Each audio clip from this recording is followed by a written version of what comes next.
A female employee with developmental disabilities works in the same department as I do. She was harassed severely by our boss, prompting me to defend her, something I hadn't anticipated would result in such harsh treatment. My name is John. I'm employed in the planning and sales department of a machinery manufacturing company. Emma. Hey, Emma. Oh, yes. What is it? After several attempts to capture her attention, the female employee responds. Her name is Emma, and she's my junior colleague. Emma, this is an important document, isn't it? It was left on the copier. Oh, sorry. Thank you. This exchange is just one of many today. Emma often makes the same mistakes for a reason. She has a developmental disorder and tends to forget things. This is why she frequently leaves documents behind, as she did this time. However, her focus on work surpasses anyone else's, and she has been a great help to us on multiple occasions. If you're carrying documents, it might be a good idea to keep them in your bag. Yes, I'll remember that. Emma is diligent and honest, so my colleagues and I often support her. Except for one person. Hey John, come here. A man calls out to me, irritation in his voice.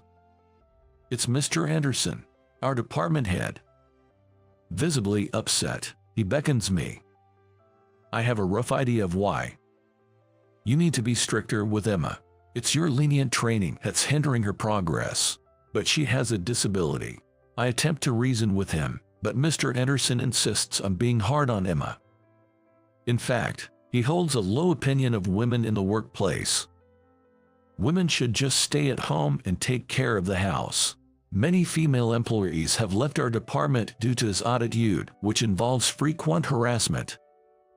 The severe lectures and demeaning comments were excessive, often reducing many women to tears. With so many departures, you would expect an investigation into the department, but oddly, that has never happened. Now, Emma is his target. It infuriates me that she thinks having a disability gives her special privileges. What if I claim to have a disability? Could I then do whatever I please? I try to pacify Mr. Anderson, finding his remarks problematic. I'll take good care of her, so please be lenient this time. I manage to convince him and return to my seat. Of course, I hope Emma can be more mindful about forgetting things. But the most crucial improvement needed is in Mr. Anderson's attitude and mindset. Then, one day, an incident occurs. Emma misses a meeting with a key client. The client is highly displeased and considers canceling all future business with us. See, nothing good comes with her around. Mr. Anderson blames Emma, leaving her completely frightened. Emma, why did you miss the meeting? You usually note it in your schedule. But Mr. Anderson said he would attend instead and told me not to come. Upon hearing her words, I seek clarification. Apparently, Mr. Anderson had informed Emma a few days prior that her presence at the meeting was unnecessary. She was excluded because he disapproved of women being too assertive. Her schedule indeed reflects this. Mr. Anderson, weren't you supposed to attend today's meeting? I confronted him, showing him Emma's schedule. Apparently, he had forgotten about it himself, as his face turned pale. Please stop pushing your mistakes onto your subordinates. She just followed your instructions. I was fed up with everything that had happened and spoke out strongly. But the response I got was shocking. Even so, this can be used as an excuse to fire Emma. I can just say she made up those notes herself and twist the story however I want. What was this man even saying? Trying to save his own skin by making a subordinate take the blame. And for someone completely innocent, no less. I had reached my limit. Before I knew it, I had thrown the coffee from Mr. Anderson's desk onto him. What the hell are you doing? That's my line. Do you even realize what you're trying to do? Our commotion had by now caused a stir among the others. Having gone this far, there was no turning back. but I couldn't stand by and watch Emma be unjustly fired over such unfairness. I was prepared to lose my job as I confronted Mr. Anderson. "I'm the head of this department. Don't criticize my decisions. No, if you're wrong, I will speak up." My attitude must have been disagreeable to Mr. Anderson.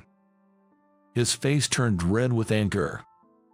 Mr. Anderson said he would talk to HR and had me fired.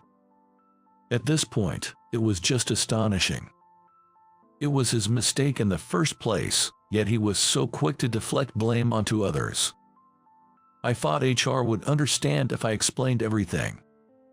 But reality was more cruel than I had imagined. "I've heard from Mr. Anderson. It seems you've been disrupting the harmony of the department." "What? What do you mean?" I was at a loss for words at HR Manager Michael's accusation. Disrupting the department's harmony. This was completely unfounded. Michael said that Mr. Anderson reported I was slacking off at work and repeatedly harassing other employees. That's nonsense. If you ask the other employees, they'll tell you. I tried to persuade him, but Mr. Anderson interrupted and I was forcibly removed. Outside the room, I confronted Mr. Anderson. "It's a lesson for those who oppose me. If I say it, even false information will be believed by that Michael." Mr. Anderson smirked as he said this. It turned out that Michael was Mr. Anderson's junior from their college days and would believe anything he said. In the end, my actions were utterly futile. I was left with nothing but despair. Back at the department, Emma approached me, looking downcast. "Thank you for standing up for me, and I'm really sorry for causing you trouble." "No, Emma, you did nothing wrong. I just did what anyone should do." What I did wasn't wrong. Even if it played into Mr. Anderson's hands, there's no shame in my actions. If my sacrifice could protect Emma, even for a short time, it wasn't all bad. I reassured myself. No matter what happens, I can be proud of what I did. The next day, as expected, I received my termination notice. I wasn't fired, but I was demoted and transferred to another department. My income would decrease, but at least I wouldn't starve. That was a small consolation. Reassuring myself with these thoughts, I finished preparing for the transfer and said my goodbyes. This is what happens when you defy me. Your sacrifice has probably made it clear to everyone that no one can oppose me now. You did a good job for me. Mr. Anderson mocked me with a triumphant smirk. I briefly greeted him and left the place. Then, Emma chased after me. "John, it's because of me that you're being transferred, isn't it? It's not your fault. The problem was the other party." I smiled at her, trying to reassure her. I was genuinely worried about what would happen after I left.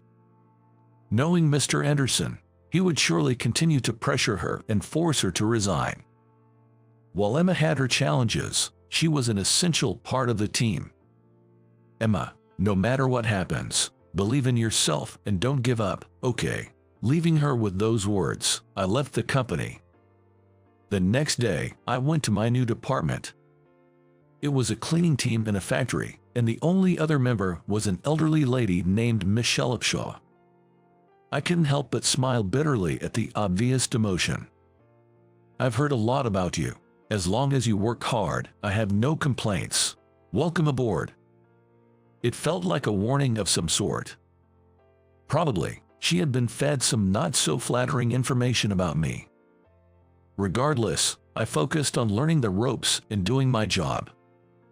For someone used to desk work like me, this physically demanding job was quite a challenge. But working hard and feeling useful was not a bad feeling. Michelle was helpful and patient, which made settling into the job easier. To think that there are departments like this in the company, and Michelle has been managing it alone all this time. Experiencing a different side of the company helped me see things I hadn't noticed before. In the end, it turned out to be a good experience for me. Several weeks after my transfer, on a typical day at work, I completed my tasks as usual. Then, during my lunch break, Michelle approached me. "John, you work very diligently.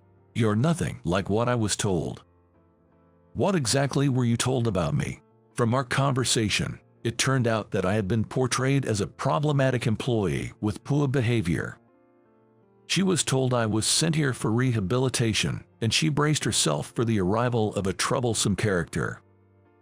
However, once I started working, I performed my tasks as instructed and actively asked questions whenever I didn't understand something. "I can't believe you're the problem employee they described. Is there more to your story?" In response to Michelle's question, I hesitated about telling the truth, but then figured there was nothing particularly secret about it. So I decided to share the whole story. Michelle listened to my story in silence, nodding along as I spoke. After I finished explaining everything, she let out a sigh and said, "Can this company really be okay with someone like that in a managerial position?" I completely agreed with her sentiment. Judging matters based on personal feelings and discarding necessary talent. If someone like Mr. Anderson, who seems to mistake the organization for his toys, is put at the head of a department, I can see the people under him having a hard time.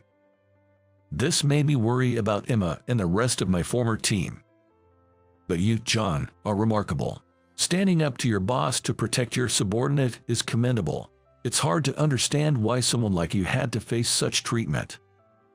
Michelle's words, acknowledging my efforts amidst the hardship, brought tears to my eyes.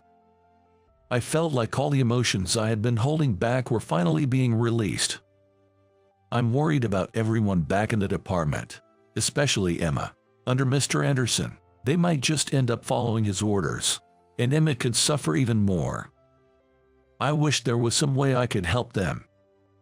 The bond and mutual support we had shared made me feel this way even more. After hearing my story, Michelle fell silent for a while. "That's right. We can't let such injustice go unaddressed." After hearing my story, Michelle said she wanted to take care of the matter herself. She offered to talk to the higher-ups on my behalf, but I refused, feeling I couldn't impose such a burden on her. However, Michelle was persistent and wouldn't back down. "Even if it's President Thompson, I believe he'll listen to an old lady's words." She said this with a smile, which somehow felt reassuring. Not knowing exactly what she planned to do, but feeling like there were no other options, I decided to accept Michelle's offer. The next day, as I arrived at work as usual, Michelle called out to me, "John, your job isn't here today, and you won't need to come back here from tomorrow." Confused, I asked her what she meant, and she just smiled and told me to go to the head office. Apparently, Mr. Thompson had personally issued an order for me to return to the planning and sales department. Could it be that Michelle? "Just go on, and don't ever come back here, all right?" She sent me off with a warm smile, and I thanked her before heading to the head office. "John, why are you here?" The first to approach me was Emma. Her exclamation drew the attention of other department members, who came over. When I announced that I had been reassigned back to this department, everyone was delighted. Of course, there was one exception. "Why are you here? You were demoted." Mr. Anderson, clearly surprised and upset by my return, approached me angrily. "You don't belong here. Get back to where you were sent." Even after I explained about the reassignment, Mr. Anderson refused to listen, insisting he set the rules here. At this point, I couldn't help but see him as nothing more than a pitiful middle-aged man. It was while I was pondering this that something happened. A man dressed in an elegant suit arrived. It was Mr. Thompson, the man who had ordered my return. "Mr. Thompson, what brings you to this place?" Mr. Anderson's attitude flipped, trying to ingratiate himself with Mr. Thompson. Everyone, including me, watched him with disbelief. "What seems to be the problem here? You appear unhappy with my decision. Speak up." Mr. Anderson fell silent at Mr. Thompson's words. He couldn't defy someone in a higher position than himself. But Mr. Thompson continued, unfazed. I've heard about your actions. You've been quite reckless with your position, haven't you? That is, Mr. Anderson tried to explain, but Mr. Thompson spoke about his harassment and misuse of power. His voice was calm, but his eyes weren't smiling. It was clear he was angry. Furthermore, it was revealed that Mr. Anderson had been embezzling funds by manipulating sales figures. Do you think you're the one we don't need in this department? I'm sorry, I apologize. Mr. Anderson apologized, his face pale. But obviously, an apology couldn't undo his actions. Anyone can apologize. What you need to do now is something different. Perhaps, prepare to leave the company with your belongings. Mr. Anderson turned pale at Mr. Thompson's words. Desperately apologizing, he begged not to be fired. Ignoring Mr. Anderson's pleas, President Thompson walked over to me. I've heard about you from my mother. We need someone as diligent as you in our company. Mr. Thompson said this with a smile.